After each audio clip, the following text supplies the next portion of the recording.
ಸ್ನೇಹಿತರೆ, ಎಲ್ರಿಗೂ ಕೂಡ ಎಚ್ ಎಸ್ ಟಿ ಆರ್ ಪಠ್ಯಕ್ರಮ ಹೇಗಿರುತ್ತೆ, ಪರೀಕ್ಷೆ ದಿನಾಂಕ, ಪರೀಕ್ಷೆಗೆ ಏನೆಲ್ಲ ಸಿಲೆಬಸ್ ಇದೆ ಅಂತಕ್ಕಂಥ ವಿಚಾರವನ್ನು ಆಲ್ರೆಡಿ ತಿಳ್ಕೊಂಡಿದ್ದೀವಿ. ಬೆಂಗಳೂರು ವಿಭಾಗ ಮತ್ತು ಕಲಬುರಗಿ ವಿಭಾಗಕ್ಕೆ ಸಂಬಂಧಪಟ್ಟ ಹಾಗೆ ಈಗ ಇದು ವಿಜಯಪುರ ಜಿಲ್ಲೆಯ GPSTR ಪರೀಕ್ಷೆಗೆ ನೇಮಕಾತಿಗೆ ಸಂಬಂಧಪಟ್ಟಂಥ ಅಧಿಸೂಚನೆ ಆಗಿದೆ. ಸ್ನೇಹಿತರೆ, ಎಲ್ಲ ಜಿಲ್ಲೆಗೂ ಕೂಡ ಸೇಮ್ ಅಧಿಸೂಚನೆ ಇದೆ, ಬಟ್ ಪೋಸ್ಟಿಂಗ್ಗಳು ಮಾತ್ರ ಚೇಂಜ್ ಆಗುತ್ತೆ ಸ್ನೇಹಿತರೆ. ಹಾಗಾಗಿ ಒಂದು ವಿಡಿಯೋವನ್ನು ಅರ್ಥ ಮಾಡ್ಕೊಂಡಿದ್ದೆ ಆದರೆ ನೆಕ್ಸ್ಟ್ ನಾವು ಜಿಲ್ಲಾವಾರು ಏನು ಮಾಡ್ಬೋದು, ಅಪ್ಲಿಕೇಶನನ್ನು ನೋಡಿ ಹಾಕ್ಕೊಳ್ಬೋದಾಗಿದೆ. ಹಾಗಾಗಿ ಪಠ್ಯಕ್ರಮ, ಪರೀಕ್ಷಾ ದಿನಾಂಕ ಇವೆಲ್ಲ ಕೂಡ ಸೇಮ್ ಇರೋದ್ರಿಂದ ನಾವು ಒಂದನ್ನು ಸವಿಸ್ತಾರವಾಗಿ ತಿಳ್ಕೊಳ್ತಾ ಹೋಗೋಣ ಬನ್ನಿ. ಇದು GPSTR ಪತ್ರಿಕೆಗೆ ಸಂಬಂಧಪಟ್ಟಿದ್ದು. ಈಗ GPSTR ವಿಜಯಪುರ ಸಂಬಂಧಪಟ್ಟಾಗೆ ವಿಜಯಪುರ ಜಿಲ್ಲೆಗೆ ಸಂಬಂಧಪಟ್ಟಂಥ ಅಧಿಸೂಚನೆ ಆಗಿದೆ. ಇಲ್ಲಿ ನೋಡ್ತಾ ಹೋಗೋದಾದರೆ ಕಲ್ಯಾಣ ಕರ್ನಾಟಕೇತರ ಹುದ್ದೆಗಳಿಗೆ ಸಂಬಂಧಪಟ್ಟಂಥ ವಿವರ ಇಲ್ಲಿದೆ. ಪದವೀಧರ ಪ್ರಾಥಮಿಕ ಶಾಲಾ ಶಿಕ್ಷಕರು ಕನ್ನಡ ಭಾಷೆ 6ರಿಂದ 8 80 ಹುದ್ದೆಗಳಿದ್ದಾವೆ ಸ್ನೇಹಿತರೆ. ಇದಾದ ನಂತರ ಪದವೀಧರ ಪ್ರಾಥಮಿಕ ಶಾಲಾ ಶಿಕ್ಷಕರು ಆಂಗ್ಲ ಭಾಷೆ 7 ಹುದ್ದೆಗಳಿದ್ದಾವೆ. ಪದವೀಧರ ಪ್ರಾಥಮಿಕ ಶಾಲಾ ಶಿಕ್ಷಕರು ಗಣಿತ ವಿಜ್ಞಾನ 74 ಹುದ್ದೆಗಳು. ಪದವೀಧರ ಪ್ರಾಥಮಿಕ ಶಾಲಾ ಶಿಕ್ಷಕ ಜೀವ ವಿಜ್ಞಾನ 17 ಹುದ್ದೆಗಳು. GPT ಪದವೀಧರ ಪ್ರಾಥಮಿಕ ಶಾಲಾ ಶಿಕ್ಷಕರು ಸಮಾಜ ವಿಜ್ಞಾನ 162 ಹುದ್ದೆಗಳು. ಗಣಕಯಂತ್ರ ಶಿಕ್ಷಕರು ಕಂಪ್ಯೂಟರ್ ಟೀಚರ್ ಸ್ನೇಹಿತರೆ 12 ಹುದ್ದೆಗಳನ್ನು ಕೊಟ್ಟಿದ್ದಾರೆ. ಒಟ್ಟು ವಿಜಯಪುರದಲ್ಲಿ 352 ಹುದ್ದೆಗಳಿಗೆ ಕಲ್ಯಾಣ ಕರ್ನಾಟಕೇತರ ಅಂದರೆ ನಾನ್-HK ಅಂತೀವಲ್ಲ, ಅದಕ್ಕೆ ಸಂಬಂಧಪಟ್ಟಂಥ ಹುದ್ದೆಗಳ ಮಾಹಿತಿ ಸ್ನೇಹಿತರೆ. ತುಂಬ ಗಾಬರಿ ಆಗಬೇಡಿ, ಟೆನ್ಷನ್ ಮಾಡ್ಕೊಳ್ಬೇಡಿ. ಯಾವುದು ಏನು ಎತ್ತ ಅಂತೇಳಿ ಗಲಿಬಿಲಿ ಆಗೋಗುತ್ತೆ, ಎಲ್ಲಿ ಅಪ್ಲಿಕೇಶನ್ ಹಾಕೋದು ಏನು ಅಂತೇಳಿ ಏನಕ್ಕೂ ಗಾಬರಿಯನ್ನು ಮಾಡ್ಕೊಬೇಡಿ. ಅಪ್ಲಿಕೇಶನ್ ಇಡೀ ಕರ್ನಾಟಕದಾದ್ಯಂತ ಎಲ್ಲರೂ ಒಂದು ಕಡೆ ನೀವು GPT ಹುದ್ದೆಗೆ ಅಪ್ಲೈ ಮಾಡ್ಬೋದು. HSTR ಬಂದರೂ ಕೂಡ ಎಲ್ಲರೂ ಕರ್ನಾಟಕದಾದ್ಯಂತ ಒಂದು ಜಿಲ್ಲೆಗೆ ಮಾತ್ರ ನೀವು ಅಪ್ಲಿಕೇಶನ್ ಹಾಕಬೇಕಾಗತ್ತೆ. PST ಬಂದರೂ PSTಗೆ ಒಂದು ಹುದ್ದೆ. ಸರ್, ನಾನು 3 ಹುದ್ದೆಗೂ ಎಲಿಜಿಬಲ್ ಇದ್ದೀನಿ, 3 ಹುದ್ದೆಗೂ ಕೂಡ ನೀವು ಅಪ್ಲಿಕೇಶನನ್ನು ಹಾಕ್ಕೊಳ್ಬೋದಾಗಿದೆ. ಒಂದೇ ಜಿಲ್ಲೆಯಲ್ಲಾದರೂ ಹಾಕ್ಕೊಬೋದು ಅಥವಾ ಬೇರೆ ಬೇರೆ ಜಿಲ್ಲೆಗಳಲ್ಲಾದರೂ ಕೂಡ ಹಾಕ್ಕೊಬೋದಾಗಿದೆ. ಹಾಗಾಗಿ ಮುಂದೆ ಅದನ್ನು ತಿಳಿಸ್ತಾ ಹೋಗ್ತೀನಿ. ಇದಿಷ್ಟು ಕೂಡ ಹುದ್ದೆಗಳ ವಿವರ ಆಗಿರ್ತದೆ ಸ್ನೇಹಿತರೆ. ಬನ್ನಿ, ಆನ್ಲೈನಲ್ಲಿ ಅರ್ಜಿ ಸಲ್ಲಿಸಬೇಕಾದ್ರೆ ಕೆಲವೊಂದು ನಿಯಮಗಳನ್ನು ನಾವು ಯೂಸರ್ ನೇಮ್ ಪಾಸ್ವರ್ಡನ್ನು ಕ್ರಿಯೇಟ್ ಮಾಡಿಕೊಂಡು ಅವುಗಳನ್ನೆಲ್ಲ ನೆನಪಲ್ಲಿ ಇಟ್ಕೊಂಡು ಆಲ್ ಟಿಕೆಟ್ ಡೌನ್ಲೋಡ್ ಮಾಡೋದಕ್ಕೆಲ್ಲ ಬೇಕಾಗುತ್ತೆ. ಹಾಗಾಗಿ ಯೂಸರ್ ನೇಮ್ ಪಾಸ್ವರ್ಡನ್ನೆಲ್ಲ ನೆನಪಿಟ್ಕೊಂಡಿರಿ. ಅಪ್ಲಿಕೇಶನ್ ಅರ್ಜಿಯನ್ನು ಸಲ್ಲಿಸುವ ಮುನ್ನ ಭರ್ತಿ ಮಾಡಿರ್ತಕ್ಕಂಥ ಎಲ್ಲ ಮಾಹಿತಿಯನ್ನು ಸರಿಯಾಗಿ ಓದಿ ಖಚಿತಪಡಿಸ್ಕೊಳ್ಬೇಕಾಗತ್ತೆ. ಒಂದು ಸಲ ಅಪ್ಲಿಕೇಶನ್ ಹಾಕಾದ್ಮೇಲೆ ಮತ್ತೆ ತಿದ್ದುಪಡಿಗೆ ಅವಕಾಶ. ಸಾಕಷ್ಟು ವಿಲೇಜ್ ಅಕೌಂಟೆಂಟಲ್ಲಿ ಕೂಡ ಕೇಳ್ತಾ ಇದ್ರು, ಸರ್ ಹೇಗೆ ತಿದ್ದುಪಡಿಗೆ ಅವಕಾಶ ಕೊಡ್ತಾರೆ, ತಪ್ಪಾಗಿ ಅಪ್ಲಿಕೇಶನ್ ಹಾಕ್ಬಿಟ್ಟಿದ್ದೀವಿ ಅಂತೇಳಿ.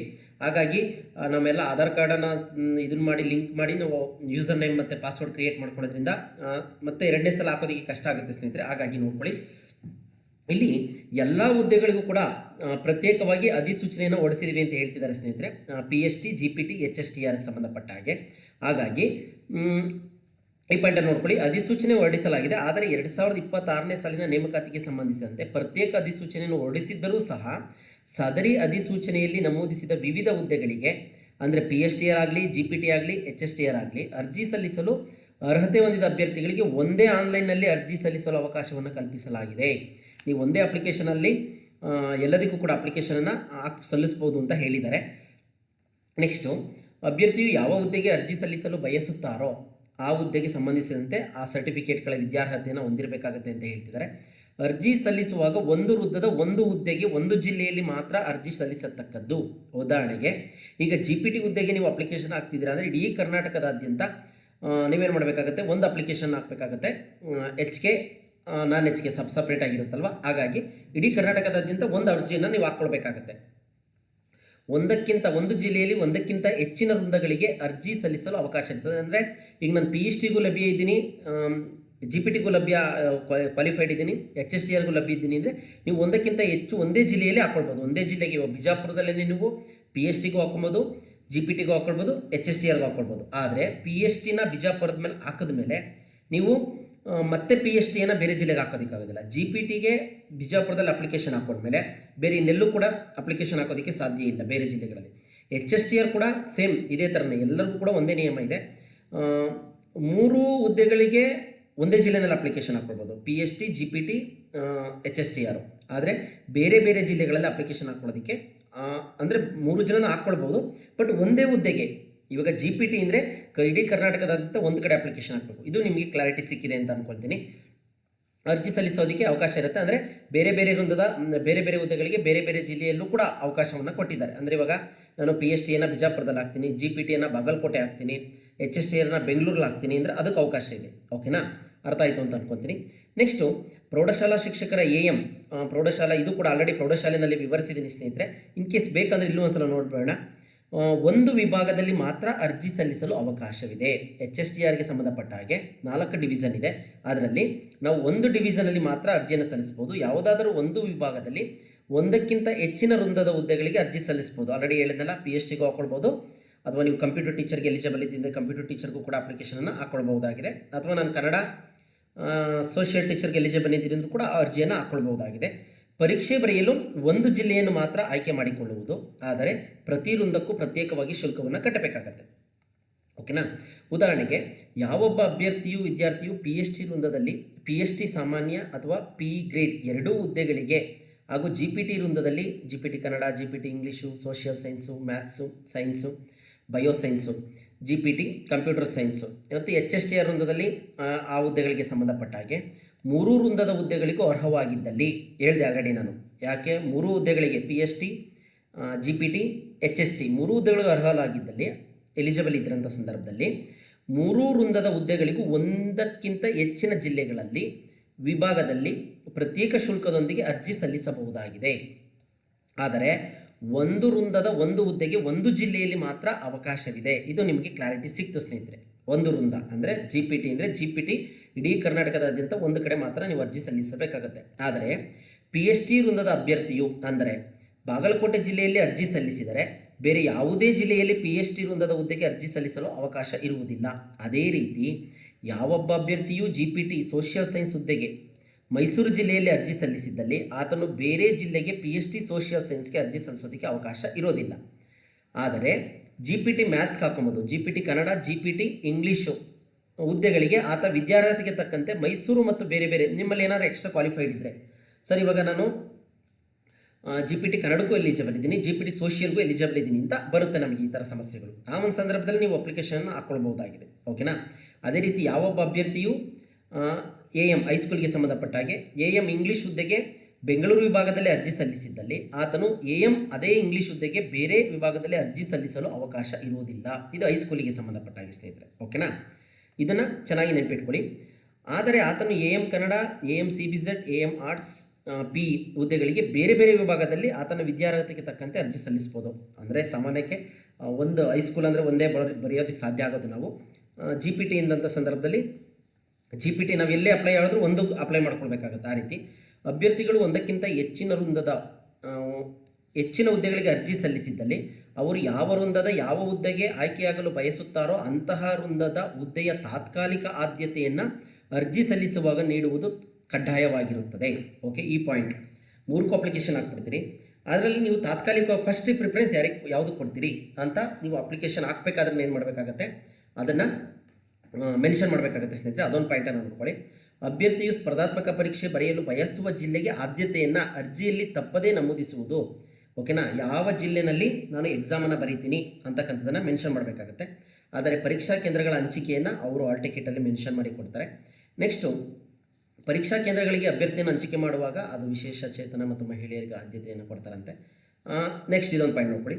ಅಭ್ಯರ್ಥಿಯು ಅರ್ಜಿಯಲ್ಲಿ ಆಯ್ಕೆ ಮಾಡಿಕೊಂಡ ಹುದ್ದೆಯ ವೃಂದದ ಅಧಿಸೂಚನೆಯನ್ನು, ಯಾವ ಅಧಿಸೂಚನೆ ಆಯ್ಕೆ ಮಾಡ್ಕೊಂಡಿದ್ದೀನಿ ನಾನು, PhDನ ಮಾಡ್ಕೊಂಡಿದ್ದೀನ, GPTನ, HSTನ ಅಂತಕ್ಕಂಥದ್ದನ್ನು ನಮೂದಿಸಬೇಕಾಗತ್ತೆ.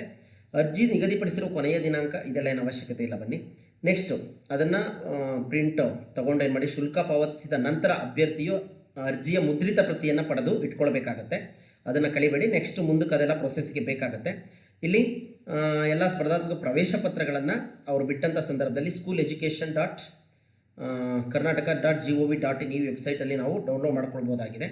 ಇನ್ನು GPT ಹುದ್ದೆಗಳಿಗೆ ಎಲ್ಲ ಹುದ್ದೆಗಳಿಗೂ ಸಾಮಾನ್ಯಕ್ಕೆ ಅಪ್ಲಿಕೇಶನ್ ಡೇಟ್ ಒಂದೇ ಇದೆ ಸ್ನೇಹಿತರೆ. PhD ಆಗಲಿ, GPT ಆಗಲಿ, HSTR ಆಗಲಿ ಎಲ್ಲರಿಗೂ ಕೂಡ 18/8/26ರಿಂದ ಅಪ್ಲಿಕೇಶನ್ ತಗೊಳ್ತಾರೆ.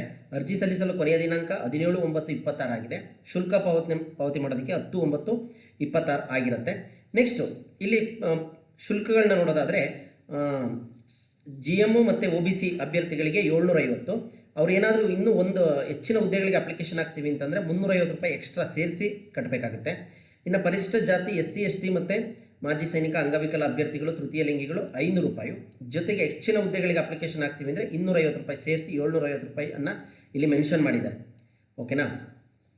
OBC ಮತ್ತು GM ಅಭ್ಯರ್ಥಿಗಳು 350 ರೂಪಾಯಿ ಎಕ್ಸ್ಟ್ರಾ ಹುದ್ದೆಗೆ ಏನಾದರೂ ಅಪ್ಲಿಕೇಶನ್ ಹಾಕೋದಾದರೆ 750 ರೂಪಾಯಿ ಜೊತೆಗೆ 350 ಸೇರಿಸಿ ಹಾಕಬೇಕಾಗತ್ತೆ.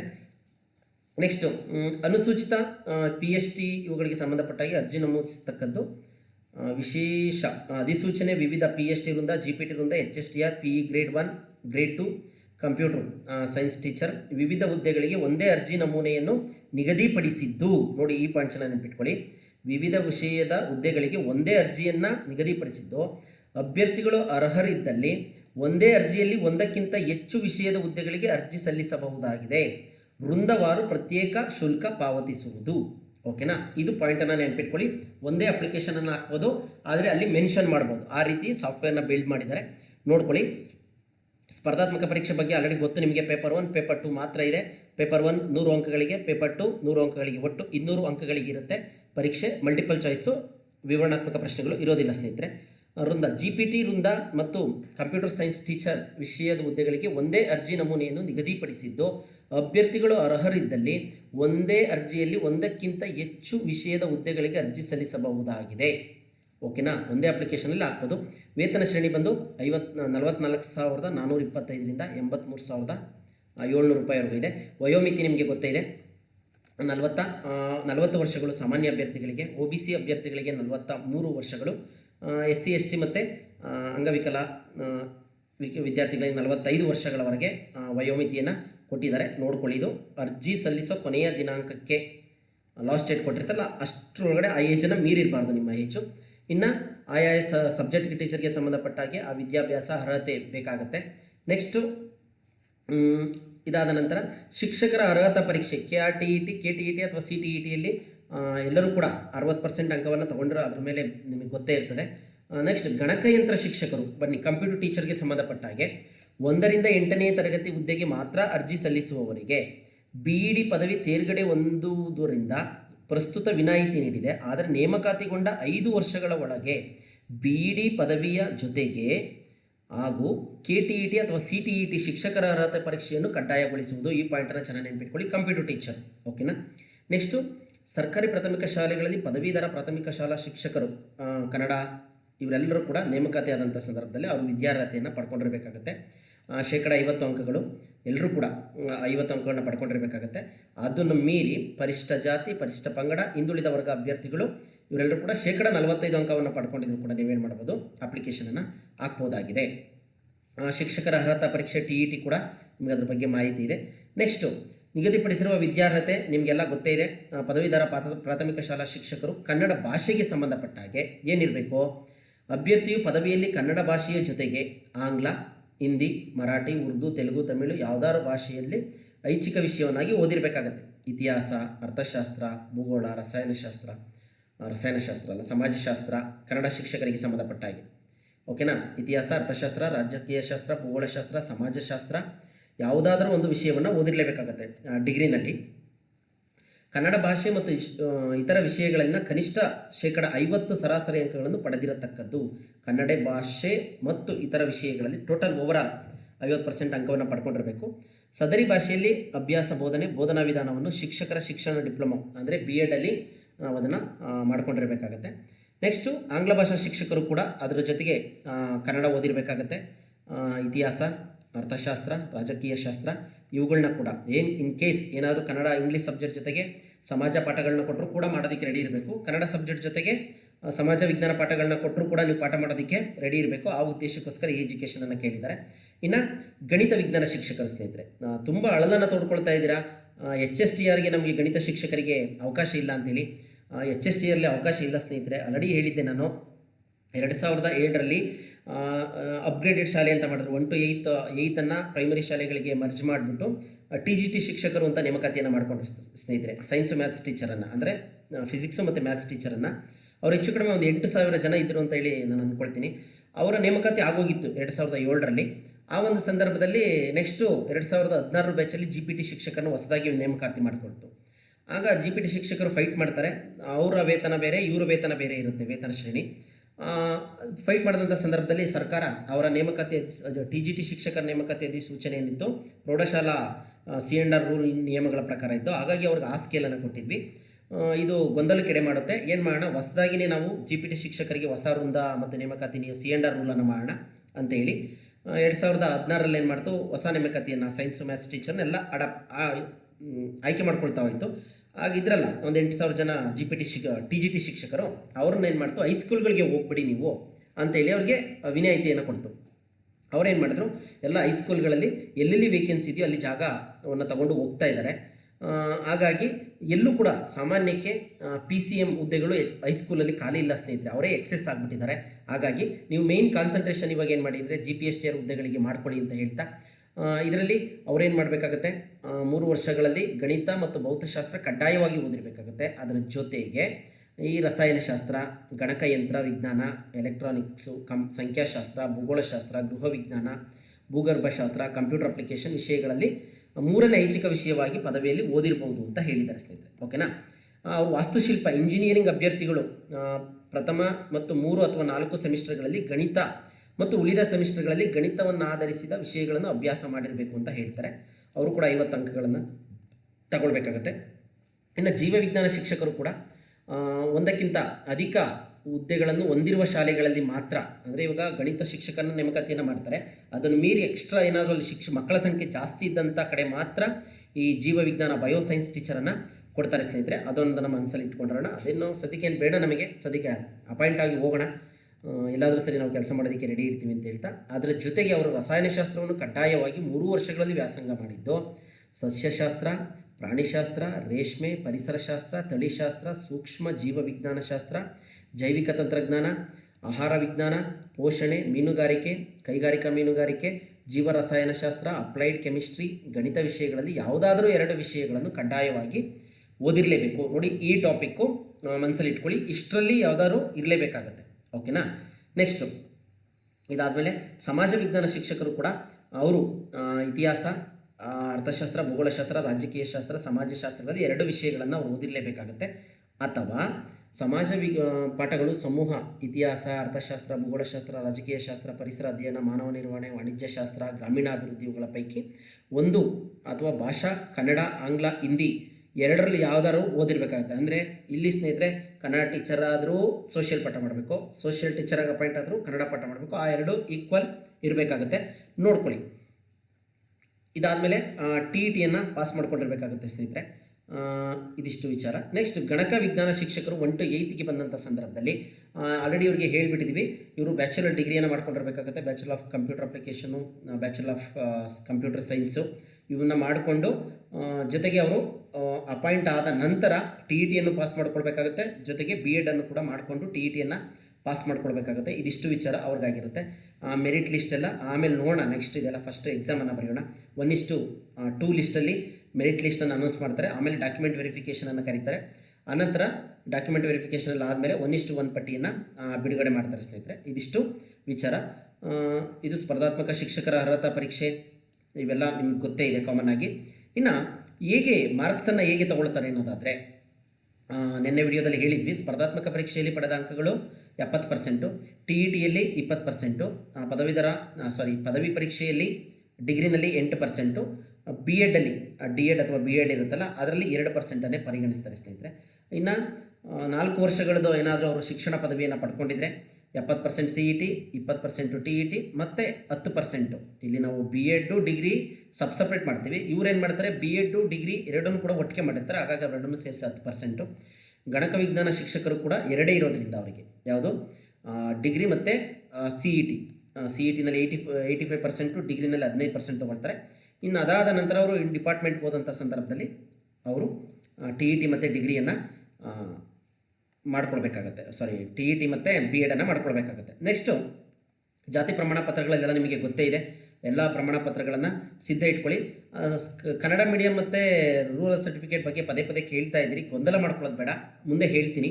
ಆದೇಶ ಸಂಖ್ಯೆ ಇದ್ದರೆ ಆ ಆದೇಶ ಸಂಖ್ಯೆ ಅನ್ವಯ ಇಲ್ಲಿ ಮೀಸಲಾತಿಗೆ ಸಂಬಂಧಪಟ್ಟ ಹಾಗೆ, ಯಾರು ಒಳ ಮೀಸಲಾತಿಯನ್ನು ಮಾಡಿದ ಸರ್ಕಾರ ಪರಿಶಿಷ್ಟ ಜಾತಿಗೆ ಸಂಬಂಧಪಟ್ಟ ಹಾಗೆ ಅವರು ಈ ಟೇಬಲನ್ನು ನೋಡ್ಕೊಳ್ಳಿ. ಅವರಲ್ಲಿ 3 ಅಂತ ಲಾಸ್ಟಲ್ಲಿ 3ನೇ ಪಂಗಡ ಬರುತ್ತೆ. ಅದರ ಉಪಜಾತಿಗಳಲ್ಲಿ ಇಲ್ಲಿದೆ, ಲಾಸ್ಟಿಗೆ ಹೇಳ್ತೀನಿ.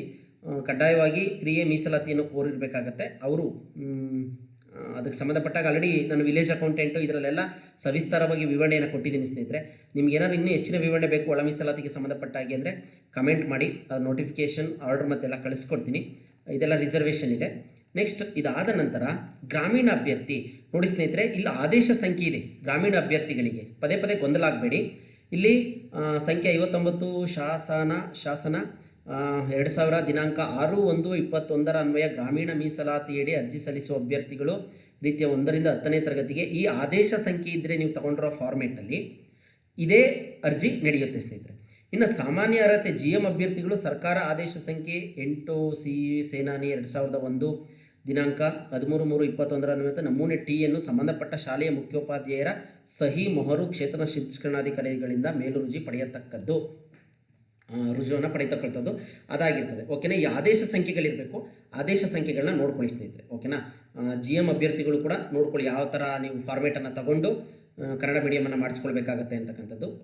ಗ್ರಾಮೀಣ ಅಭ್ಯರ್ಥಿನ ಸೇಮ್ ಕನ್ನಡ ಮೀಡಿಯಮ್ಗೂ ಕೂಡ ಏನಾಗುತ್ತೆ ಅದೇ ಥರ ಅಪ್ಲೈ ಆಗುತ್ತೆ ಸ್ನೇಹಿತರೆ. ಗ್ರಾಮೀಣ ಅಭ್ಯರ್ಥಿ ರೂರಲ್ಸ್ ಉತ್ತಮ ಮೆರಿಟ್ನೊಂದಿಗೆ ಸಾಮಾನ್ಯ ಗ್ರಾಮೀಣ ಮೀಸಲಾತಿ ಆಯ್ಕೆಯಾಗದಿದ್ದಲ್ಲಿ ಗ್ರಾಮೀಣ ಮೀಸಲಾತಿಯ ನೈಜತೆ ಪಡೆಯುವುದು ಕಡ್ಡಾಯ.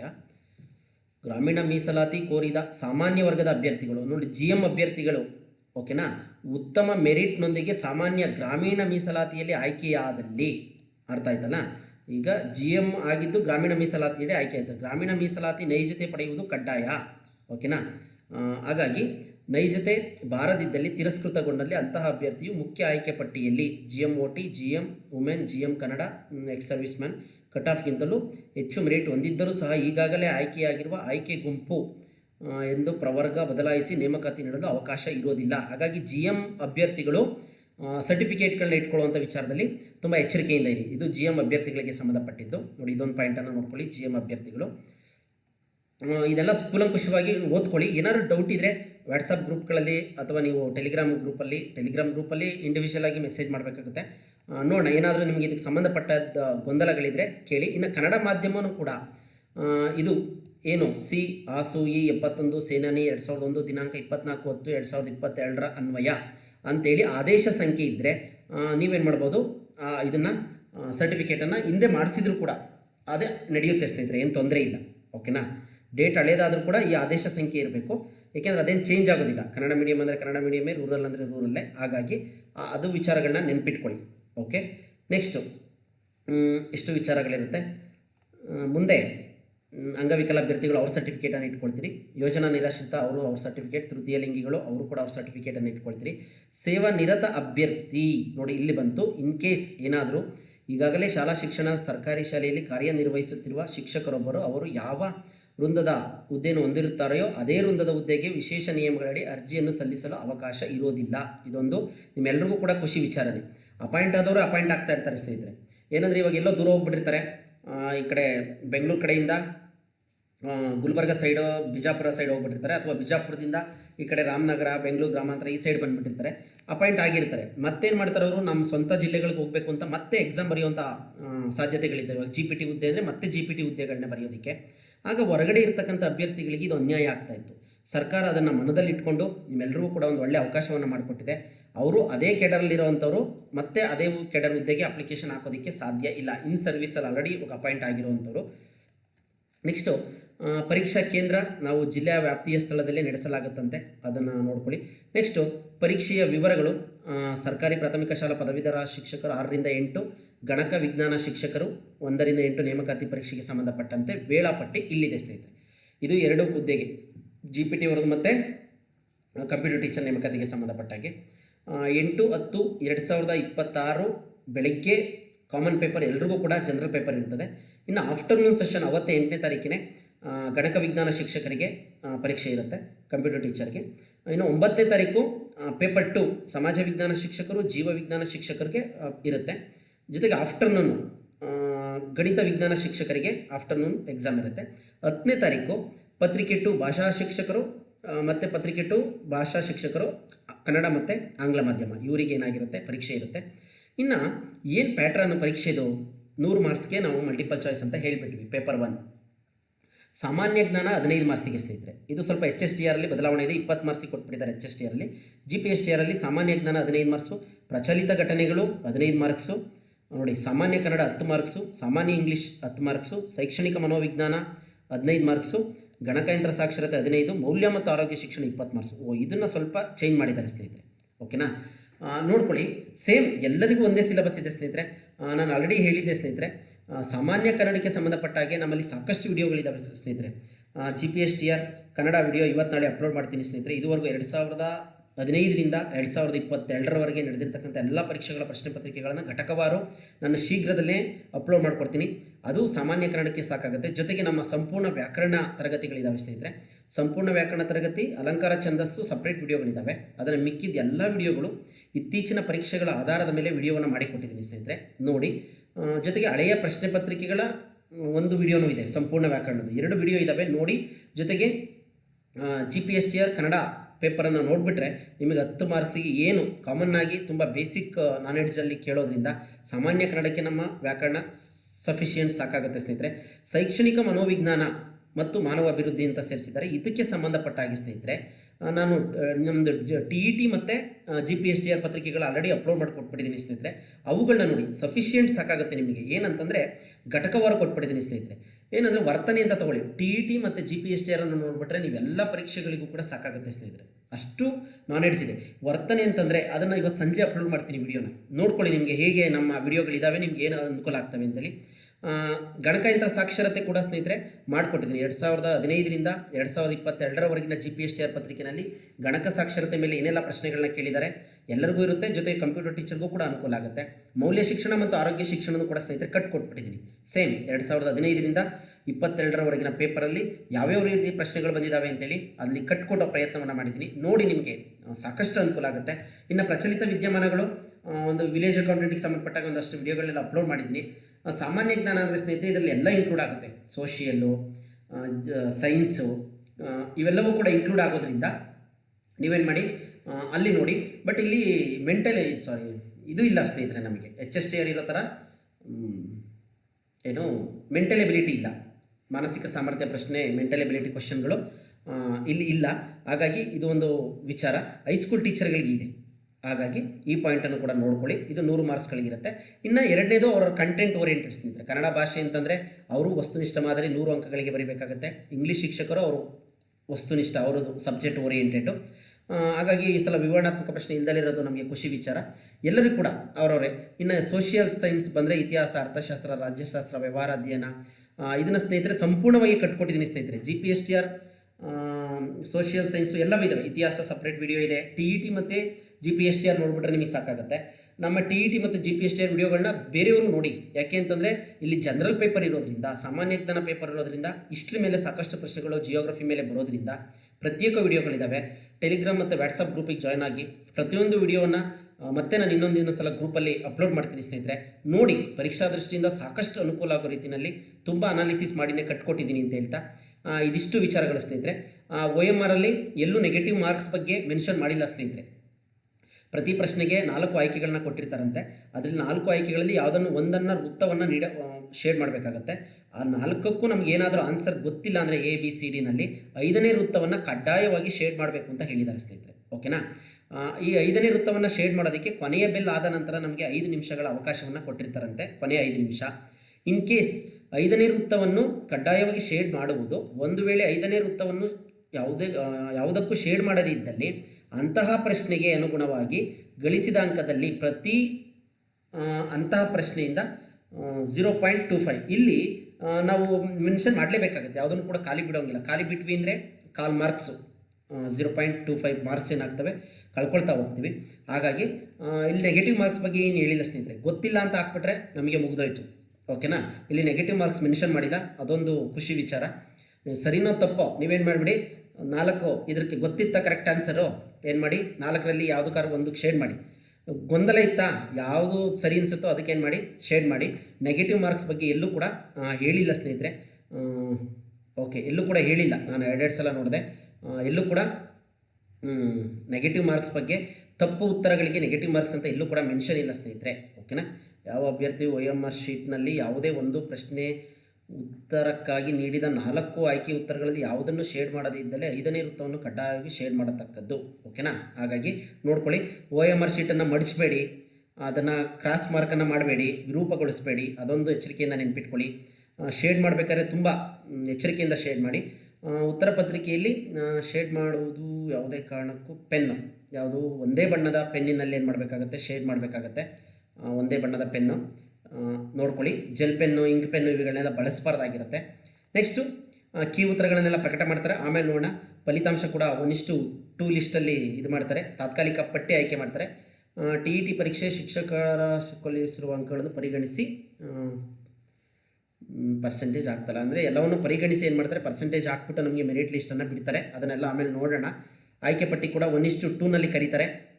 1:2 ಕರೆದ ಮೇಲೆ ಡಾಕ್ಯುಮೆಂಟ್ ವೆರಿಫಿಕೇಷನ್ ಆಗುತ್ತೆ. ಆನಂತರ 1:1 ತಾತ್ಕಾಲಿಕ ಪಟ್ಟಿ ಬಿಡ್ತಾರೆ. ಅದಾದ ನಂತರ ತಾತ್ಕಾಲಿಕ ಪಟ್ಟಿ ಆದಮೇಲೆ ಫೈನಲ್ ಲಿಸ್ಟನ್ನು ಬಿಡ್ತಾರೆ. ಆಕ್ಷೇಪಣೆ ಏನಾದರೂ ಸಲ್ಲಿಸಬೇಕಾಗುತ್ತೆ, ನನ್ನ ಹೆಸರು ಬಿಟ್ಟು ಹೋಗಿತ್ತು, ನನಗೆ ಬರಬೇಕಾಗಿತ್ತು ಅಂತ ಏನಾದರೂ ಇದ್ದರೆ ಅಂತಿಮ ಆಯ್ಕೆ ಪಟ್ಟಿಯನ್ನು ಮಾಡ್ತಾರೆ.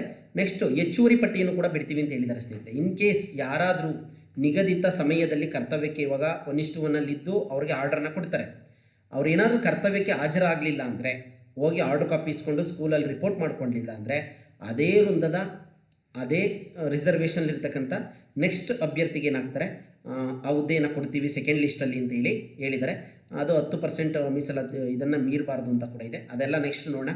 ಅಭ್ಯರ್ಥಿಗಳ ನೇಮಕಾತಿಗೆ ಅಧಿಸೂಚನೆ ಎಲ್ಲವನ್ನೂ ಕೂಡ ರೆಡಿ ಇಟ್ಕೊಂಡಿರಬೇಕಾಗುತ್ತೆ. ಡಾಕ್ಯುಮೆಂಟ್ಗಳನ್ನು ಇಟ್ಕೊಂಡು ನೆಕ್ಸ್ಟು ಏನು ಮಾಡೋಣ, ಇಲ್ಲಿ ಒಂದು ಸ್ವಲ್ಪ D.Ed B.Ed ಇಬ್ಬರು ಕೂಡ ಅಪ್ಲಿಕೇಶನ್ ಹಾಕ್ಬೋದಾಗಿದೆ ಸ್ನೇಹಿತರೆ. ಬಹು ಆಯ್ಕೆ ಮಾದರಿ ಪ್ರಶ್ನೆ ಪತ್ರಿಕೆ ಕನ್ನಡ ಮತ್ತು ಆಂಗ್ಲ ಮಾಧ್ಯಮದಲ್ಲಿ ಮುದ್ರಿತವಾಗಿರ್ತದೆ. 2 ಮೀಡಿಯಮಲ್ಲಿ ಇರುತ್ತೆ. ಹಾಗಾಗಿ ನೋಡ್ಕೊಳ್ಳಿ. ನಿಮ್ಗೆ ಏನಾದರೂ ಗೊಂದಲ ಅನಿಸಿದ್ರೆ, ಇಂಗ್ಲೀಷ್ ಮೀಡಿಯಮ್ ಅಭ್ಯರ್ಥಿಗಳಿಗೆ ಏನಾದರೂ ಕನ್ನಡ ಅರ್ಥ ಆಗಿಲ್ಲ ಅಂದರೆ ಇಂಗ್ಲೀಷ್ ಮೀಡಿಯಮಲ್ಲಿ ನೋಡ್ಕೊಳ್ಳಿ. ಕನ್ನಡ ಎಲ್ಲರೂ ಕೂಡ ಮಿಕ್ಸ್ ಮಾಡಿ ನೋಡ್ಕೊಳ್ಳಿ. ಇಲ್ಲಿ B.Ed D.Ed D.Led ವಿಶೇಷ ಶಿಕ್ಷಣ ಇವುಗಳ ಜೊತೆಗೆ ತತ್ಸಮಾನ ವಿದ್ಯಾರ್ಹತೆ ಪೂರೈಸಿದ ಅಂಕಗಳಲ್ಲಿ ಯಾವುದು ಹೆಚ್ಚಿದೆಯೋ ಅದನ್ನು ಪರಿಗಣಿಸ್ತಾರಂತೆ. ಇದೆಲ್ಲ ಇರಲಿ ಬನ್ನಿ, ನಾವು ಹೆಚ್ಚು ಮಾರ್ಕ್ಸ್ ಯಾವುದಿದೆಯೋ ಅದನ್ನೇ ಹಾಕ್ತೀವಿ. ಆನ್ಲೈನ್ನಲ್ಲಿ ನೋಡಿ, ಅಭ್ಯರ್ಥಿಗಳು ಆನ್ಲೈನ್ ಅರ್ಜಿಯಲ್ಲಿ ನಮೂದಿಸಿರುವ ಶೈಕ್ಷಣಿಕ ವಿದ್ಯಾರ್ಹತೆಯ ಗರಿಷ್ಠ ಅಂಕಗಳು ಮತ್ತು ಪಡೆದ ಅಂಕಗಳಲ್ಲಿ ವ್ಯತ್ಯಾಸವಾದಲ್ಲಿ ಅಭ್ಯರ್ಥಿಗಳೇ ನೇರ ಜವಾಬ್ದಾರರು. ಚೆನ್ನಾಗಿ ನೆನ್ಪಿಟ್ಕೊಳ್ಳಿ. ಮಾರ್ಕ್ಸನ್ನು ಕ್ಯಾಲ್ಕುಲೇಟ್ ಮಾಡಿ ಹಾಕಬೇಕಾದ್ರೆ ಗರಿಷ್ಠ ಅಂಕಗಳು, ಮ್ಯಾಕ್ಸಿಮಮ್ ಮಾರ್ಕ್ಸು, ಒಬ್ಟೈನ್ಡ್ ಮಾರ್ಕ್ಸ್ ಇದೆಲ್ಲ ಇರುತ್ತಲ್ಲ, ಅದನ್ನು ಎಚ್ಚರಿಕೆಯಿಂದ ನೋಡಿ ಕ್ಯಾಲ್ಕುಲೇಟ್ ಮಾಡಿ ಹಾಕ್ಕೊಳ್ಳಿ. ನೆಕ್ಸ್ಟು ನಂತರದಲ್ಲಿ ಯಾವುದೇ ಮಾಹಿತಿ ಬದಲಾವಣೆಗೆ ಅವಕಾಶವಿರೋದಿಲ್ಲ. ಆನ್ಲೈನ್ನಲ್ಲಿ ಅರ್ಜಿಯನ್ನು ಅಭ್ಯರ್ಥಿಗಳ ಮಾಹಿತಿ ಬದಲಾವಣೆ ತಿದ್ದುಪಡಿ ಕುರಿತು ಯಾವುದೇ ಮನವಿಯನ್ನು ಸ್ವೀಕರಿಸುವುದಿಲ್ಲ ಹೇಳ್ಬಿಟ್ಟಿದ್ದಾರೆ. ಹಾಗಾಗಿ ಮಾರ್ಕ್ಸ್ ಎಲ್ಲ ಹಾಕಬೇಕಾದ್ರೆ ಗೊಂದಲ ಮಾಡ್ಕೊಂಬೇಡಿ ಸ್ನೇಹಿತರೆ, ತುಂಬ ಎಚ್ಚರಿಕೆಯಿಂದ ಹಾಕಿ. ಓಕೆನಾ. ನೆಕ್ಸ್ಟು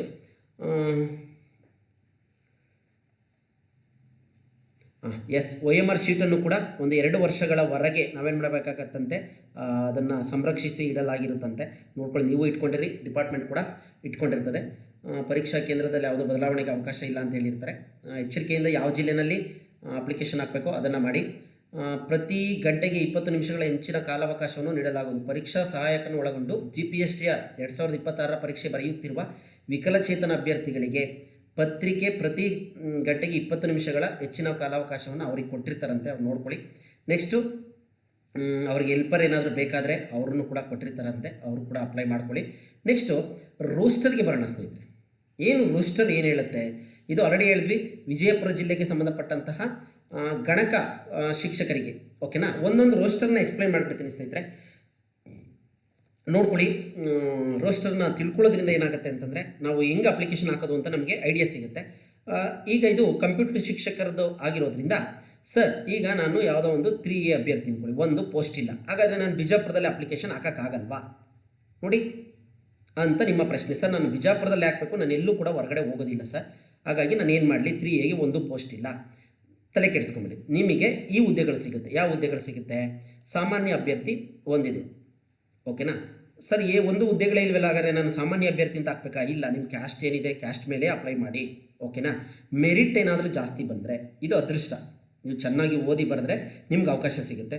ಮಹಿಳಾ ಅಭ್ಯರ್ಥಿಗಳು, ಸರ್ ಒಂದು ಇಲ್ಲ ನಾನು ಹಾಕ್ಬೋದಾ? ಮಹಿಳಾ ಅಭ್ಯರ್ಥಿಗಳು ಸಾಮಾನ್ಯ ಅಭ್ಯರ್ಥಿಯಾಗಿ ಕಾಂಪೀಟ್ ಮಾಡ್ಬೋದು. ಗ್ರಾಮೀಣ ಅಭ್ಯರ್ಥಿ 2 ಹುದ್ದೆ ಇರುತ್ತೆ. ಅಂಗವಿಕಲ ಸ್ಟಾರ್ ಹುದ್ದೆ ಕೊಟ್ಟಿದ್ದಾರೆ. ಸ್ಟಾರ್ ಹುದ್ದೆಗಳು ಇಲ್ಲಿ ಹೇಳ್ತವೆ ಸ್ನೇಹಿತರೆ, ಏನಂತ, ಅಂಗವಿಕಲ ಹುದ್ದೆಯನ್ನು BLV ಅಭ್ಯರ್ಥಿಗಳಿಗೆ ಮೀಸಲಿರಿಸಿದೆ. ಓಕೆನಾ. ಅಂಥ ಅಭ್ಯರ್ಥಿಗಳೇನಾದ್ರು ಲಭ್ಯ ಇಲ್ಲ ಅಂದರೆ ಬೇರೆಯವರಿಗೆ ಕೊಡ್ತಾರೋ ಹೇಗೋ ಅದು ಗೊತ್ತಿಲ್ಲ. ಅಂದರೆ ಇಲ್ಲಿ ಕೊಟ್ಟರು ಕೊಡ್ಬೋದು, ಕೊಡದಲ್ಲೂ ಇರ್ಬೋದಾಗಿದೆ. ಹಾಗಾಗಿ ಬ್ಲೈಂಡ್ ಆ್ಯಂಡ್ ವಿಸಿಬಲ್ ಅಂತ ಹೇಳ್ತೀವಲ್ಲ, ಅವ್ರಿಗೆ ಅವಕಾಶಗಳಿರುತ್ತೆ. ಇನ್ನು ನೆಕ್ಸ್ಟು ಯಾರಿಗೆ ಬರೋಣ, ಈ ಕಡೆ ಬನ್ನಿ, 2Aಗೆ ಬರೋಣ. ಕಂಪ್ಯೂಟರ್ ಟೀಚರ್ಗೆ ಸಂಬಂಧಪಟ್ಟ ಹಾಗೆ ಒಂದು ಹುದ್ದೆ ಇದೆ ಸರ್. ಒಂದು ಹುದ್ದೆ ಇದೆ, ಇತರೆ ಮಹಿಳೆ ಗಂಡು ಹೆಣ್ಣು ಏನೂ ಕೂಡ ಇಲ್ಲಿ ಕ್ಲಾರಿಫೈ ಮಾಡಿಲ್ಲ. ಟಾಪಲ್ಲಿ ಯಾರು ಬರ್ತಾರೋ ಕ್ಯಾಟಗರಿ ವೈಸಲ್ಲಿ ಅವರಿಗೆ ಸಿಗುತ್ತೆ. ಓಕೆನಾ. ಇಲ್ಲಿ ಏನು ಮಾಡ್ತಾರೆ, ಈ ಹುದ್ದೆ ಜೊತೆಗೆ ಈ ಒಂದು ಇತರೆ ಇದೆಯಲ್ಲ ಸಾಮಾನ್ಯ, ಇದನ್ನು ಕೂಡ ನಿಮ್ಮದಾಗಿ ಇಟ್ಕೊಳ್ಳಿ. ಒಂದು 2 ಹುದ್ದೆ ಆಯಿತು. ಮಹಿಳೆಯರಿದ್ದರೆ ಅದಕ್ಕೆ 2 ಆಡ್ ಮಾಡ್ಕೊಳ್ಳಿ, 4 ಹುದ್ದೆ ಆಯಿತು. ಪ್ಲಸ್ ಗ್ರಾಮೀಣ ಇದ್ದರೆ 2 ಹುದ್ದೆಗಳನ್ನ ಆಡ್ ಮಾಡ್ಕೊಳ್ಳಿ, 6 ಹುದ್ದೆಗಳಾಗುತ್ತೆ ಸ್ನೇಹಿತರೆ. ಯಾರಿಗೆ? ಮಹಿಳೆಯರಿಗೆ. ಗಂಡು ಮಕ್ಕಳಿಗಾದರೆ 4 ಹುದ್ದೆಗಳಾಗುತ್ತೆ. ಓಕೆನಾ. ಈ 2A ಸಂಬಂಧಪಟ್ಟಾಗೆ ಹೀಗೆ ನೀವೇನು ಮಾಡಿ ರೋಸ್ಟರ್ನ ಕ್ಯಾಲ್ಕುಲೇಷನ್ ಮಾಡ್ತಾ ಹೋಗಿ. ಇನ್ನೂ ಏನಾದರೂ ಗೊಂದಲ ಇದ್ದರೆ ನೀವೇನು ಮಾಡಿ ಕೇಳಿ. ಇನ್ನು ಆಂಗ್ಲ ಭಾಷಾ ಶಿಕ್ಷಕರಿಗೆ ಬರೋಣ, ಅವ್ರದ್ದು ಕೂಡ ಸೇಮ್ ಇರುತ್ತೆ ನೋಡಿ. ಯಾರಿಗೆ ಬರೋಣ? 3Aಗೆ ಬರೋಣ, ಇಲ್ಲಾಂದರೆ ಪರಿಶಿಷ್ಟ ಜಾತಿಗೆ ಹೇಳೋಣ ಇಲ್ಲಿ. ಓಕೆನಾ. ಒಂದು ಹುದ್ದೆ ಇದೆ, ಪ್ಲಸ್ ಒಂದು ಹುದ್ದೆ ಯಾರಿಗಿದೆ? ಮಹಿಳೆಯರಿಗಿದೆ. ಒಟ್ಟು 2 ಹುದ್ದೆಗಳಿದ್ದಾವೆ. ಇದರ ಜೊತೆಗೆ ಪರಿಶಿಷ್ಟ ಜಾತಿನಲ್ಲಿ ಇತರೆ ಅಂದರೆ ಇಲ್ಲಿ ಯಾರ್ದು ರಿಸರ್ವೇಷನ್ ಇಲ್ಲ ಸ್ನೇಹಿತರೆ. ಗಂಡು ಹೆಣ್ಣು ಅಂಗವಿಕಲ ಯಾರು ಬೇಕಾದ್ರೆ ಇದಕ್ಕೆ ಆ ಜಾತಿನಲ್ಲಿ ಕಂಪೀಟ್ ಮಾಡ್ಬೋದು. ಟಾಪಲ್ಲಿ ಬರಬೇಕು, ಅವ್ರಿಗೆ ಅವಕಾಶ ಸಿಗುತ್ತೆ ಆ ಜಾತಿನಲ್ಲಿ. ಅದರ ಜೊತೆಗೆ ಸಾಮಾನ್ಯ, ಈ ಸಾಮಾನ್ಯ ಅಭ್ಯರ್ಥಿ ಅಂದರೆ ಸರ್ ಅವರು ಎಲ್ಲೂ GM ಅಂತ ನೀವು ಅಂದ್ಕೊಳೋಗಿಲ್ಲ. ಸಾಮಾನ್ಯ ಅಭ್ಯರ್ಥಿ ಅಂದರೆ ಹೈಯೆಸ್ಟ್ ಮಾರ್ಕ್ಸ್ ಬರಬೇಕು. ಜೊತೆಗೆ ರಿಸರ್ವೇಷನ್ ಏನು ಅಲ್ಲಿ ಇದು ಅಪ್ಲೈ ಆಗೋದಿಲ್ಲ. ಗ್ರಾಮೀಣ ಅಭ್ಯರ್ಥಿ ಅವೆಲ್ಲ ಅಪ್ಲೈ ಆಗುತ್ತೆ. GM rural, GM Kannada medium ಇವೆಲ್ಲ ಬರ್ತಾ ಹೋಗ್ತಾವೆ, GM ಸಾಮಾನ್ಯ ಅಂತ ಹೇಳಿ. ಈ GM ಹುದ್ದೆಗಳು ಅತಿ ಹೆಚ್ಚು ಮಾರ್ಕ್ಸ್ ಬಂದಂಥವ್ರಿಗೆ ಕೊಡುವಂಥ ಹುದ್ದೆಗಳು ಸ್ನೇಹಿತರೆ. ಓಕೆನಾ. ಚೆನ್ನಾಗಿ ನೆನ್ಪಿಟ್ಕೊಳ್ಳಿ. ಅಲ್ಲಿ ಕ್ಲೈಮ್ ಮಾಡೋದಲ್ಲೇ ಇರ್ಬೋದು, ಮಾಡ್ದಲೇ ಒಂದು ಹೈಯೆಸ್ಟ್ ಮಾರ್ಕ್ಸ್ ಬಂದಿದೆ ಅಂದರೆ ಆ GM ಹುದ್ದೆಗಳನ್ನ ಅವ್ರಿಗೂ ಕೂಡ ಕೊಡ್ತಾರೆ ಸ್ನೇಹಿತರೆ. ಓಕೆನಾ. ಹಾಗಾಗಿ ಅಷ್ಟು ಹುದ್ದೆಗಳು ನಿಮ್ಗಾಗಿರುತ್ತೆ. ಇನ್ನು ಜೀವವಿಜ್ಞಾನ ಕನ್ನಡಕ್ಕೆ ಸಂಬಂಧಪಟ್ಟಾಗೂ ಕೂಡ ಸ್ನೇಹಿತರೆ ಸೇಮ್ ಆಗೇ ಇದೆ. ಇಲ್ಲಿ ಪರಿಶಿಷ್ಟ ಪಂಗಡ ಇದೆ, ಇಲ್ಲಿ ಒಂದೇ ಒಂದು ಹುದ್ದೆ ಮಾತ್ರ ಇದೆ. ನೆಕ್ಸ್ಟು ಸಾಮಾನ್ಯ ಅಭ್ಯರ್ಥಿಗಳಿಗೆ 4 ಹುದ್ದೆಗಳಿದ್ದಾವೆ, ಅವಕ್ಕೂ ನೀವೆಲ್ಲರೂ ಕೂಡ ಕಂಪೀಟ್ ಮಾಡ್ಬೋದು. ಮಹಿಳಾ ಅಭ್ಯರ್ಥಿ 1 ಹುದ್ದೆ ಇದೆ, ಗ್ರಾಮೀಣ ಅಭ್ಯರ್ಥಿ 2 ಹುದ್ದೆ, ಮಾಜಿ ಸೈನಿಕ 1 ಹುದ್ದೆ ಇದೆ. ಆ ರೀತಿ ಅಪ್ಲೈ ಮಾಡ್ತಾ ಇರ್ಬೋದು. ನಿಮ್ಗೆ ಏನಾದರೂ ಗೊಂದಲ ಇದ್ದರೆ ಕೇಳಿ, ಮತ್ತು ಇನ್ನೊಂದು ಸಲ ಒಂದನ್ನು ಯಾವ್ದಾದ್ರು ಕ್ಲೀನಾಗಿ ಎಕ್ಸ್ಪ್ಲೈನ್ ಮಾಡ್ಕೊಡ್ತೀನಿ. ಗಣಿತ ವಿಜ್ಞಾನ ಶಿಕ್ಷಕರಿಗೂ ಕೂಡ ಅಷ್ಟೇ ಸ್ನೇಹಿತರೆ. ಏನು ಇಲ್ಲಿ ಬನ್ನಿ ನೋಡೋಣ. ಈಗ ಪರಿಶಿಷ್ಟ ಜಾತಿ A ಅಂತ ಇದೆ ಅಲ್ವಾ, ಇಲ್ಲಿ 1 ಹುದ್ದೆ ಇದೆ ಇತರೆಗೆ. ನೆಕ್ಸ್ಟ್ ಇದಾದಮೇಲೆ ಮಹಿಳೆಗೆ 1 ಹುದ್ದೆ ಇದೆ, ಗ್ರಾಮೀಣ ಅಭ್ಯರ್ಥಿ 1 ಹುದ್ದೆ ಇದೆ, ಅಂಗವಿಕಲ 1 ಹುದ್ದೆ ಇದೆ ಸ್ನೇಹಿತರೆ. ಒಟ್ಟು 4 ಹುದ್ದೆಗಳಿದ್ದಾವೆ. ಪ್ಲಸ್ ಈ 4 ಹುದ್ದೆ ಜೊತೆಗೆ ನಮ್ಗೆ ಇನ್ಯಾವ್ಯಾವ ಹುದ್ದೆಗಳು ಸಿಗುತ್ತೆ ಸರ್? ಗಂಡು ಮಕ್ಕಳಿಗಾದರೆ ನೋಡಿ 5 ಹುದ್ದೆಗಳು ಸಿಗುತ್ತೆ. ಓಕೆನಾ. 5 1 6 ಹುದ್ದೆ ಆಯಿತು. ಓಕೆನಾ. ನೆಕ್ಸ್ಟ್ ಇದಾದಮೇಲೆ ಮಹಿಳಾ ಅಭ್ಯರ್ಥಿಗಳು ಈ 12 ಹುದ್ದೆನೇ 6 ಹುದ್ದೆಗಳ ಜೊತೆಗೆ ಯಾರು ಪರಿಶಿಷ್ಟ ಜಾತಿ ಏನೋ ಆ್ಯಡ್ ಮಾಡ್ಕೊಳ್ಳಿ. ಪ್ಲಸ್ 10 ಹುದ್ದೆಗಳು ಗ್ರಾಮೀಣ ಅಭ್ಯರ್ಥಿ ಹುದ್ದೆಗಳು, ನಿಮಗೆ ಗ್ರಾಮೀಣ ಸರ್ಟಿಫಿಕೇಟ್ ಇದ್ದರೆ ಅದನ್ನು ಆ್ಯಡ್ ಮಾಡ್ಕೊಳ್ಳಿ. ಮಾಜಿ ಸೈನಿಕ ಅವರೆಲ್ಲ ಅವ್ರಿಗೆ ರಿಸರ್ವೇಷನ್ ಇರ್ತದೆ. ಇನ್ನು 2 ಹುದ್ದೆಗಳು ಕನ್ನಡ ಮೀಡಿಯಮ್ದನ್ನು ಕೂಡ ನೀವೇನು ಮಾಡಿ ಆ್ಯಡ್ ಮಾಡ್ಕೊಳ್ತಾ ಹೋಗಿ. ಹೀಗೆ ಒಟ್ಟು ಪರಿಶಿಷ್ಟ ಜಾತಿ ಏನಲ್ಲಿ ಗಂಡು ಮಕ್ಕಳಿಗೆ ನಾನು ಹೇಳೋ ಪ್ರಕಾರ 2 1 2 7 7 10 17 17 18 19 ಹುದ್ದೆಗಳು ಸಿಗುತ್ತೆ ಸ್ನೇಹಿತರೆ. ಓಕೆನಾ. ಎಲ್ಲರೂ ಕೂಡ ಹಾಗೆ ಕ್ಯಾಟಗರಿ ವೈಸ್ ಏನು ಮಾಡಿ ಅನಾಲಿಸಿಸ್ ಮಾಡ್ತಾ ಹೋಗಿ ನಿಮಗೆ ಮಾಹಿತಿ ಸಿಗ್ತಾ ಹೋಗ್ತವೆ. ಇಲ್ಲಿ 2Aಗೆ ಬರೋಣ ಸರ್. ನಮಗೆ ಎಷ್ಟು ಸಿಗುತ್ತೆ 2Aಗೆ ಅಥವಾ 2Bಗೆ ಬರೋಣ. ಆಯಿತು. 2Bಗೆ ಬಂದಂಥ ಸಂದರ್ಭದಲ್ಲಿ ಇದು 1 ಹುದ್ದೆ. ಮಹಿಳೆಯರಿದ್ದರೆ ಮಹಿಳೆಯರು ಆ್ಯಡ್ ಮಾಡ್ಕೊಳ್ತಾ ಹೋಗಿ ಒಂದೊಂದು ಹುದ್ದೆನ. ಗ್ರಾಮೀಣ ಅಭ್ಯರ್ಥಿ 1 ಹುದ್ದೆ, 2 ಹುದ್ದೆನಾ. ಈ 2 ಹುದ್ದೆ ಜೊತೆಗೆ 5 ಹುದ್ದೆ, 7 ಹುದ್ದೆ. 7 ಪ್ಲಸ್ ಈ ಕನ್ನಡ ಗ್ರಾಮೀಣ ಅಭ್ಯರ್ಥಿ ಇದ್ದರೆ 10 10 7 17 17 ಪ್ಲಸ್ 2 19 ಹುದ್ದೆಗಳು. ಮಹಿಳೆಯರು ಇದೊಂದು ಹುದ್ದೆ 19 1 20 ಪ್ಲಸ್ ಇದೆ 12 ಹುದ್ದೆಗಳನ್ನ ಲೆಕ್ಕ ಇಟ್ಕೊಳ್ಳಿ. ಆಗ ಅಷ್ಟಷ್ಟು ಹುದ್ದೆಗಳು ನಿಮಗೆ ಸಿಗ್ತಾ ಹೋಗುತ್ತೆ ಸ್ನೇಹಿತರೆ. ಓಕೆನಾ. ಇದಿಷ್ಟು ಕೂಡ ರೋಸ್ಟರ್ಗೆ ಸಂಬಂಧಪಟ್ಟಂಥ ಮಾಹಿತಿ ಆಗಿರುತ್ತೆ. ಇನ್ನು ನೆಕ್ಸ್ಟು ಒಂದು ಕನ್ನಡ ಟೀಚರು ಅಥವಾ ಸೋಷಿಯಲ್ ಟೀಚರ್ಗೆ ಬಂದಬೇಡ, ಇದನ್ನೊಂದನ್ನು ತಿಳ್ಕೊಳ್ಳೋಣ. ಯಾಕೆಂದರೆ ನಮ್ಮ ಕನ್ನಡ ಮೀಡಿಯಮ್ ಕನ್ನಡ ಮತ್ತು ಸೋಷಿಯಲ್ ಟೀಚರ್ಗೂ ಕೂಡ ಅನುಕೂಲ ಆಗಲಿ. ಬನ್ನಿ, 162 ಹುದ್ದೆಗಳಿದ್ದಾವೆ ಸ್ನೇಹಿತರೆ. ಇಲ್ಲಿ ಬಿಜಾಪುರಲ್ಲಿ ಸಮಾಜ ವಿಜ್ಞಾನ ಶಿಕ್ಷಕರಿಗೆ ಸಂಬಂಧಪಟ್ಟ ಹಾಗೆ 162 ಹುದ್ದೆಗಳಿದ್ದಾವೆ. 162 ಹುದ್ದೆಗಳು ಏನು ಹೇಳುತ್ತೆ ಬನ್ನಿ. ಈಗ ಇಲ್ಲಿ 3Aಗೆ ಬರೋಣ. ಓಕೆನಾ. 2 ಹುದ್ದೆಗಳಿದ್ದಾವೆ. ಯಾರು ಇತರೆ ಎಲ್ಲರೂ ಕೂಡ ಗಂಡು ಹೆಣ್ಣು ಎಲ್ಲರೂ ಕೂಡ ಹೈಯೆಸ್ಟ್ ಮಾರ್ಕ್ಸ್ ಬಂದರೆ ಕ್ಯಾಟಗರಿನಲ್ಲಿ ಟಾಪಲ್ಲಿ ಅವ್ರಿಗೆ 2 ಹುದ್ದೆಗಳು. ಮಹಿಳಾ ಅಭ್ಯರ್ಥಿಗಳಿಗೆ 2 ಹುದ್ದೆಗಳಿದ್ದಾವೆ. ಗ್ರಾಮೀಣ ಅಭ್ಯರ್ಥಿ 2 ಹುದ್ದೆಗಳಿದ್ದಾವೆ. ಇನ್ನು ಡಬಲ್ ಸ್ಟಾರನ್ನು ಕೊಟ್ಟಿದ್ದಾರೆ. ಏನು ಡಬಲ್ ಸ್ಟಾರ್ ಅಂತಂದರೆ ಇಲ್ಲಿ ಹೇಳ್ತವೆ ಸ್ನೇಹಿತರೆ, ಲೋಕೋಮೆಟ್ರಾ ಡಿಸಬಿಲಿಟಿ ಅವರಿಗೆ ಸಂಬಂಧಪಟ್ಟ ಹಾಗೆ ಆ ಹುದ್ದೆಗಳು ಮೀಸಲಿರಿಸಿರ್ತಾರೆ. ಡೆಫ್ ಆ್ಯಂಡ್ ಡಮ್ ಅದಕ್ಕೆ ಸಂಬಂಧಪಟ್ಟ ಹಾಗೆ ಆ ಒಂದು ಹುದ್ದೆಗಳನ್ನೆಲ್ಲ ಮೀಸಲಿರಿಸಿರ್ತಾರೆ. ಅಂಗವಿಕಲ ಹುದ್ದೆಗಳಿಗೆ ಅಷ್ಟೇನಾ? ಅರ್ಥ ಆಯಿತು. ಏನದ್ರಲ್ಲಿ ಗೊಂದಲ ಮಾಡ್ಕೊಳ್ಬೇಡಿ. ಈ 3Aಗೆ ಬರೋಣ. ಸರ್ ನನಗೆ 2 ಹುದ್ದೆನ ಸಿಗೋದು, ನಾನು ಗಂಡು ಹುಡುಗ ಆಗಿದ್ದೀನಿ, ಪುರುಷ ಆಗಿದ್ದೀನಿ, 2 4 ಹುದ್ದೆಗಳ ಸಿಗೋದು ಕನ್ಫ್ಯೂಸ್ ಆಗಬೇಡಿ. ಈ 4 ಹುದ್ದೆಗಳ ಜೊತೆಗೆ ಈ 14 ಹುದ್ದೆಗಳು ಕೂಡ ನಿಮ್ಮದೇನೆ. ಓಕೆನಾ. 18 ಆಯಿತು. 18 ಪ್ಲಸ್ ಗ್ರಾಮೀಣ ಸರ್ಟಿಫಿಕೇಟ್ ನಿಮ್ಮಲ್ಲಿ ಇತ್ತು ಅಂದರೆ 20 ಹಾಕ್ಕೊಂಡ್ರೆ ಅಲ್ಲಿಗೆ 38. 38 ಪ್ಲಸ್ 4 42 ಹುದ್ದೆಗಳು ಗಂಡು ಮಕ್ಕಳಿಗೆ ಬಿಜಾಪುರಲ್ಲಿ ಸಿಗುತ್ತೆ. ಯಾವುದಕ್ಕೆ? ಸಮಾಜ ವಿಜ್ಞಾನ ಶಿಕ್ಷಕರಿಗೆ ಸ್ನೇಹಿತರೆ. ಹೆಣ್ಮಕ್ಳಿಗಾದರೆ ಪ್ಲಸ್ ಈ ಹುದ್ದೆಗಳನ್ನ 26 ಹುದ್ದೆಗಳು ಪ್ಲಸ್ ಇಲ್ಲಿರ್ತಕ್ಕಂಥ 2 ಹುದ್ದೆಗಳನ್ನ ಆ್ಯಡ್ ಮಾಡ್ಕೊಳ್ಳಿ ಸ್ನೇಹಿತರೆ. ಇದಿಷ್ಟು ಒಟ್ಟು ಟೋಟಲ್ ಆಗಿ ಮಾಹಿತಿ ಸಿಗುತ್ತೆ. ಇದು ನಮಗೆ ಈ ಸಾಮಾನ್ಯ ಅಭ್ಯರ್ಥಿ ಹುದ್ದೆಗಳು ಕೂಡ ನಿಮ್ಮದೇ ಆಗಿರುತ್ತೆ. ನೋಡ್ಕೊಳ್ಳಿ, ಇಲ್ಲಿ ಪರಿಶಿಷ್ಟ ಜಾತಿಯವರಿಗೆ ಬಂದಂಥ ಸಂದರ್ಭದಲ್ಲಿ ಅವ್ರದ್ದು ಮೀಸಲಾತಿ ಏನು ಹೇಳುತ್ತೆ, ಪರಿಶಿಷ್ಟ ಜಾತಿ ಸಿ ಹುದ್ದೆಯಲ್ಲಿನ ಹುದ್ದೆಗಳು ಅವರ ಇದರಲ್ಲಿ 20% ಹುದ್ದೆಗಳನ್ನು ಪರಿಶಿಷ್ಟ ಜಾತಿಯ ಪ್ರವರ್ಗ ಸಿಯಲ್ಲಿನ 59ಕ್ಕಿಂತ ಅತ್ಯಂತ ಹಿಂದುಳಿದ ಜಾತಿಗಳಿಗೆ ಮೀಸಲಿರಿಸಿದಾರಂತೆ. ಒಂದು ವೇಳೆ 59 ಅತ್ಯಂತ ಹಿಂದುಳಿದ ಜಾತಿಗಳಿಗೆ ಸೇರಿದವರು ಲಭ್ಯವಾಗದಿದ್ದಲ್ಲಿ ಅದೇ ವರ್ಗದ ಅಂದರೆ ಪ್ರವರ್ಗ ಸಿಯ ಇತರೆ ಜಾತಿ ಅಭ್ಯರ್ಥಿಗಳಿಗೆ ಭರ್ತಿ ಮಾಡುವುದು ಅಂತ ಹೇಳಿದ್ದಾರೆ. ಅದನ್ನು ನೋಡೋಣ ಸ್ನೇಹಿತರೆ, ಅದು ಅವರಿಗೆ ಸಂಬಂಧಪಟ್ಟ ಹಾಗೆ ಮೀಸಲಾತಿಯನ್ನು ಮಾಡಿಕೊಳ್ತಾರೆ. ನೆಕ್ಸ್ಟು ಇದಾದ ನಂತರ ಕನ್ನಡ ಭಾಷಾ ಶಿಕ್ಷಕರಿಗೆ ಬಂದ್ಬೋಣ. ಬಿಜಾಪುರದಲ್ಲಿ ಹೇಗಿದೆ ಅಂತೇಳಿ ಸರ್, ಒಟ್ಟು 80 ಹುದ್ದೆಗಳಿದ್ದಾವೆ. ಎಲ್ಲಿ? ಬಿಜಾಪುರ ಅಲ್ಲಿ ಕನ್ನಡ ಭಾಷೆ ಶಿಕ್ಷಕರಿಗೆ ಇಷ್ಟು ಹುದ್ದೆಗಳಿದ್ದಾವೆ. ಬನ್ನಿ ಸರ್, ನಾನು ಯಾವ ಕ್ಯಾಟಗರಿ 3B ಬರ್ತೀನಿ ಅಂತ ಇಟ್ಕೊಳ್ಳೋಣ. 3B ಬಂದಂಥ ಸಂದರ್ಭದಲ್ಲಿ ನನಗೆ ಇಲ್ಲಿ 3Bಗೆ ಬಂದಂಥ ಸಂದರ್ಭದಲ್ಲಿ ಒಂದು ಹುದ್ದೆ ಇದೆ. ಯಾರಿಗೆ? ಇತರೆಗೆ, ಅಂದರೆ ಎಲ್ಲರೂ ಬರ್ತಾರೆ ಇದಕ್ಕೆ 3B ಕ್ಯಾಟಗರಿನಲ್ಲಿ. ಒಂದು ಮಹಿಳೆಗೆ ರಿಸರ್ವೇಷನ್ ಇದೆ, ಒಂದು ಗ್ರಾಮೀಣ ಅಭ್ಯರ್ಥಿಗೆ ಮೀಸಲಿದೆ. ಒಟ್ಟು 3 ಹುದ್ದೆಗಳಿದೆ. ಇದರಲ್ಲಿ ನಾನು ಪುರುಷ ಅಂದ್ಕೊಳ್ಳಿ 2 ಹುದ್ದೆಗಳು ಸಿಗುತ್ತೆ. ಗ್ರಾಮೀಣ ಅಭ್ಯರ್ಥಿ ಇದ್ದರೆ, ಮಹಿಳೆ ಆಗಿದ್ದರೆ 3 ಹುದ್ದೆಗಳು ಸಿಗುತ್ತೆ. ಪ್ಲಸ್ ಇದರ ಜೊತೆಗೆ ನಿಮಗೆ 6 ಹುದ್ದೆಗಳು ಸಿಗುತ್ತೆ ಸ್ನೇಹಿತರೆ, ಎಲ್ರಿಗೂ ಕೂಡ ಸಿಗುತ್ತೆ. ಗಂಡು ಮಕ್ಕಳು ಹೆಣ್ಮಕ್ಳು ಎಲ್ಲ ಕ್ಯಾಟಗರಿಯವ್ರಿಗೂ ಕೂಡ ಈ 6 ಹುದ್ದೆಗಳು ಸಿಗುತ್ತೆ. ಅದರಲ್ಲಿ ನೀವು ಒಬ್ಬರು ಕೂಡ ಬರ್ಬೋದು. ಪ್ಲಸ್ 13 ಹುದ್ದೆಗಳು ಮಹಿಳಾ ಅಭ್ಯರ್ಥಿಗಳಿಗೂ ಕೂಡ ಮೀಸಲಿರುತ್ತೆ. ಓಕೆನಾ? ಈ 2 ಹುದ್ದೆಗಳು ಲೆಕ್ಕ ಹಾಕೊಳ್ಳಿ. ಪುರುಷರು ಆದರೆ ಹೆಣ್ಮಕ್ಳು ಅದಕ್ಕೊಂದು ಆ್ಯಡ್ ಮಾಡ್ಕೊಳ್ಳಿ. ಇಲ್ಲಿ 2 6 8 8 ಪ್ಲಸ್ 10 ಗ್ರಾಮೀಣ 18 ಪ್ಲಸ್ ಕನ್ನಡ 2 20 ಹುದ್ದೆಗಳು ಸಿಗುತ್ತೆ. ಹೆಣ್ಮಕ್ಳಿಗಾದರೆ ಈ 2 ಹುದ್ದೆಗಳು, ಈ 3 ಹುದ್ದೆಗಳು ಸಿಗುತ್ತೆ ಅವ್ರಿಗೆ ಹೆಣ್ಮಕ್ಳಿಗೆ. ಓಕೆನಾ? 3 ಪ್ಲಸ್ 9 10 22 22 32 32 34 ಹುದ್ದೆಗಳು ಸಿಗುತ್ತೆ ಸ್ನೇಹಿತರೆ. ಓಕೆನಾ? ಹಾಗಾಗಿ ಇಷ್ಟು ಹುದ್ದೆಯನ್ನು ನೋಡ್ಕೊಳ್ಳಿ. 10 23 29 30 31 32. ಓಕೆ, 32 33 ಹುದ್ದೆಗಳು ಏನಾಗುತ್ತೆ ಹೆಣ್ಮಕ್ಳಿಗೆ ಸಿಗ್ತಾ ಹೋಗುತ್ತೆ ಸ್ನೇಹಿತರೆ. ಅದನ್ನು ನೋಡ್ಕೊಳ್ಳಿ. ಹಾಗಾಗಿ ಹೆಣ್ಮಕ್ಳಿಗೆ ಒಳ್ಳೆಯ ಅವಕಾಶ, ಸದುಪಯೋಗವನ್ನು ಮಾಡ್ಕೊಳ್ಳಿ. ಇದಿಷ್ಟು ಕೂಡ ಅಂಗವಿಕಲ ಅಭ್ಯರ್ಥಿಗಳಿಗೆ ಸಂಬಂಧಪಟ್ಟ ಹಾಗೆ ಅವರು ಡಿಸಬಿಲಿಟಿ ಏನೇನಿದೆ ಅದರ ಆಧಾರದ ಮೇಲೆ ಸ್ಟಾರ್ ಮಾರ್ಕ್ನ ಅವಶ್ಯಕತೆ ಇದರ ಮೇಲೆ ಅವರಿಗೆ ರಿಸರ್ವೇಷನನ್ನು ಕೊಡ್ತಾರೆ. ಇದಿಷ್ಟು ಕೂಡ ನೋಟಿಫಿಕೇಷನ್ ಸ್ನೇಹಿತರೆ. ಏನಾದರೂ ಗೊಂದಲ ಇದ್ದರೆ ಕಮೆಂಟ್ ಮುಖಾಂತರ ಕೇಳಿ, ನಾನು ನಿಮಗೆ ತಿಳಿಸ್ಕೊಡ್ತೀನಿ. ಜೊತೆಗೆ ನಮ್ಮ ವಾಟ್ಸಪ್ ಮತ್ತು ಟೆಲಿಗ್ರಾಮ್ ಗ್ರೂಪ್ಗಳು ಕೂಡ ಇದ್ದಾವೆ, ಜಾಯ್ನ್ ಆಗಿ ಸಬ್ಸ್ಕ್ರೈಬ್ ಮಾಡಿ. ನಮ್ಮೆಲ್ಲ ವಿಡಿಯೋಗಳನ್ನ ನೋಡಿ ಎಲ್ಲರ ದೃಷ್ಟಿಯಿಂದ, ಪರೀಕ್ಷಾ ದೃಷ್ಟಿಯಿಂದ ಸಾಕಷ್ಟು ಅನುಕೂಲ ಆಗ್ತವೆ ಅಂತ ಹೇಳ್ತಾ ಸ್ನೇಹಿತರೆ, ಶೈಕ್ಷಣಿಕ ಮನೋವಿಜ್ಞಾನ ಆಗಿರ್ಬೋದು, ಮೌಲ್ಯ ಮತ್ತು ಆರೋಗ್ಯ ಶಿಕ್ಷಣ ಆಗಿರ್ಬೋದು, ಜೊತೆಗೆ ಕಂಪ್ಯೂಟರ್ ಆಗಿರ್ಬೋದು, ಕನ್ನಡ ವ್ಯಾಕರಣಕ್ಕೆ ಸಂಬಂಧಪಟ್ಟಿದ್ದಾಗಿರ್ಬೋದು, ಎಲ್ಲವನ್ನು ನೋಡಿ ನಿಮಗೆ ಅನುಕೂಲ ಆಗುತ್ತೆ ಅಂತ ಹೇಳ್ತಾ ಎಲ್ರಿಗೂ ಕೂಡ ಇಂದಿನ ತರಗತಿಗೆ ಧನ್ಯವಾದಗಳು ಸ್ನೇಹಿತರೆ.